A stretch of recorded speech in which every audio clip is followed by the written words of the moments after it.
Hey, how's it going, bros? My name is Aaron. Today we're going to look at one of the most highly anticipated earbuds in the market. Of course, I'm talking about the Klipsch T5 True Wireless earbuds, announced at CES, finally launched 4 months later at $199 US. And its price point is one of the reasons why I'm so interested in this product, because you're getting a lot for 199 bucks. That much I can say. Okay, so I'm gonna unbox this. I'm gonna talk about the specs at the same time, and then we're gonna go into sound quality test and audio to video latency test. This is gonna be interesting. Looking forward to it. The specs are pretty good for its price. It supports Bluetooth 5.0, runs AAC and aptX codecs, USB-C charging, IPX5 water resistance, 8 hours of battery life on paper in the buds themselves, 24 hours extra in the case. It's also got 4 microphones in the earbuds for enhanced voice call quality, but that would have to be confirmed later on when I make actual voice calls with this thing. It comes with a USB-C charging cable with USB-C connectors on both ends, a USB Type-A to USB Type-C converter, and 2 extra sizes of tips, small and large. So I've swapped the medium tips for the large ones because I feel these fit me the best. They provide the best noise isolation, the best seal. So I'm gonna pair the earbuds to my phone and we're gonna try its sound quality with a few tracks, okay?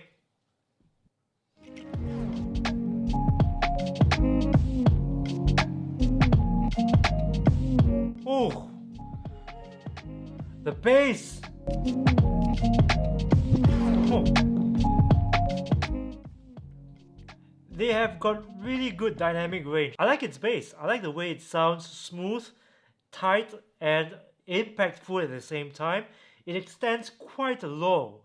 That was quite surprising. The upper bass registers sort of bleeds into the mids a little, but it's not like it's invading the mids. It's more like enhancing it, making it sound a little more full-bodied. The upper registers, the treble, just feels it feels a little muted compared to what I've heard in other earbuds, such as the Sennheiser Momentum True Wireless earbuds, or even the Master and Dynamic MW07. So while they sound clear, they also sound a little lacking in brightness and bite. So it kind of makes them sound more mellow and warm, which is not a bad thing, because if I were to pick between mellow and warm against bright and shrill, I would pick mellow and warm any day. A lot more comfortable, soothing to listen to. Overall, I like its sound quality. They sound a lot more expensive than they are. Seriously, they remind me a little of the Master and Dynamic MW07. I'm not kidding, that one is $100 more than these ones. They also sound a little bit like the Sennheiser Momentum True Wireless earbuds, which is $150 more than these ones. But the Sennheisers though, they have treble that sings and soars. It's got this amazing... Sorry, I just pressed something. It's got this amazing air to its sound quality. Its sound staging is really good. It stands in the class of its own, but this is what you would expect for earbuds at that price point, $350. Alright, enough about its sound quality.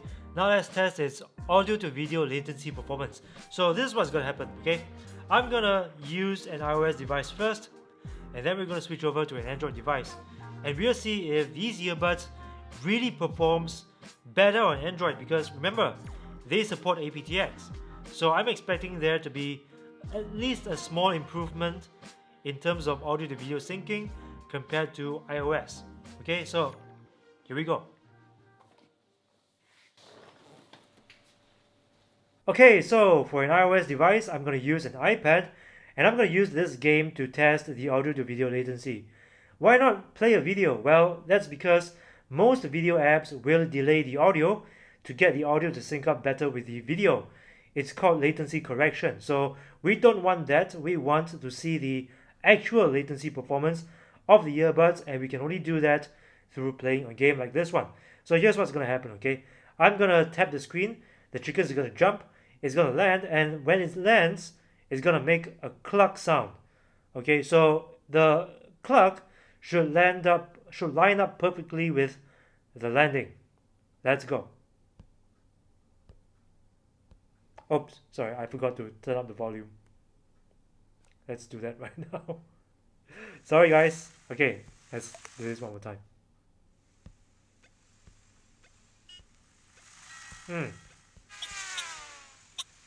So as you can probably tell, there's a little bit of lag. Just a little bit.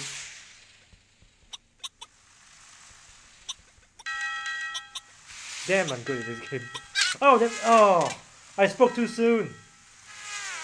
Okay, let's do this one more time. Notice how the clock doesn't quite sync up with the landing.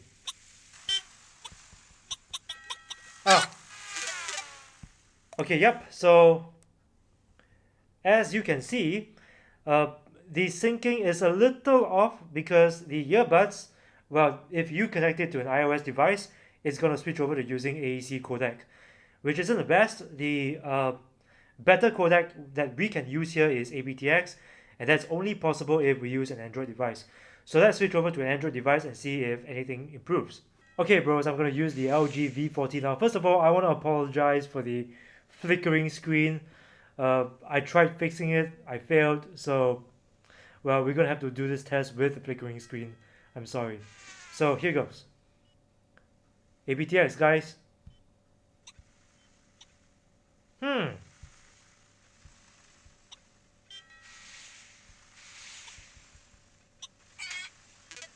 There's still a little bit of lag. I'm quite surprised.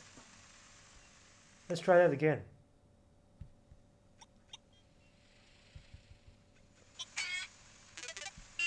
Wow, that's weird.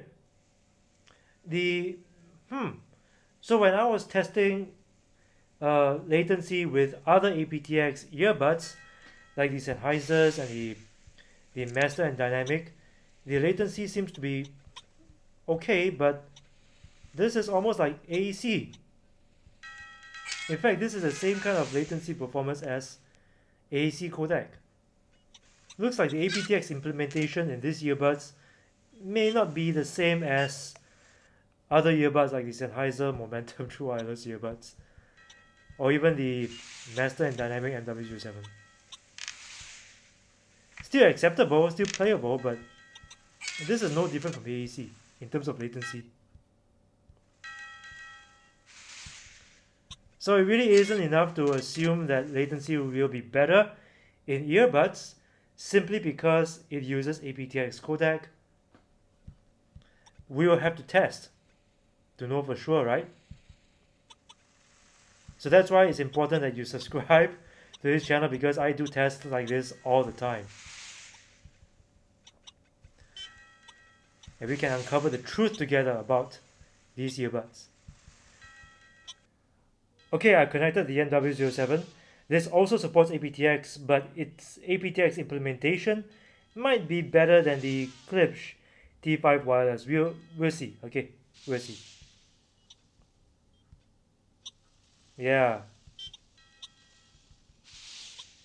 it's tighter.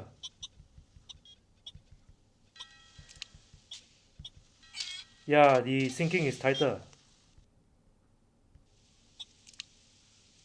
There's still a little bit of a delay, but aptX will not guarantee perfect syncing because there's still some latency. It's got a 150 millisecond latency, so it's only a little bit better than AAC codec, but better.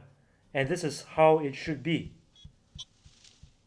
not what we witnessed with the Klipsch T5 wireless. Well, that was surprising.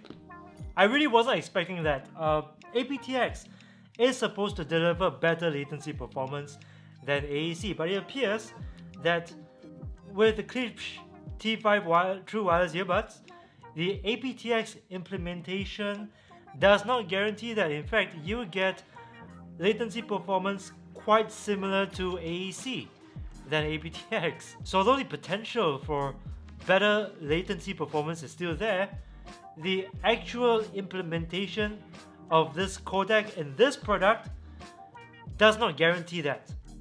It's not meeting my expectations, which is why it's important for us to do these audio to video latency tests, even though spec wise it seems great. But if you're an audiophile, having aptX is better anyways, because you will be able to stream higher resolution files such as FLAC, ALAC, and WAVE, something you won't be able to do with AAC or SBC codec. Now let's talk about the things that I like about the T5 True Wireless earbuds and some of the things that I don't really quite like. The build quality of the case feels really good. It feels very substantial, pretty hefty. It's made out of this zinc metal alloy, obviously Zippo lighter inspired.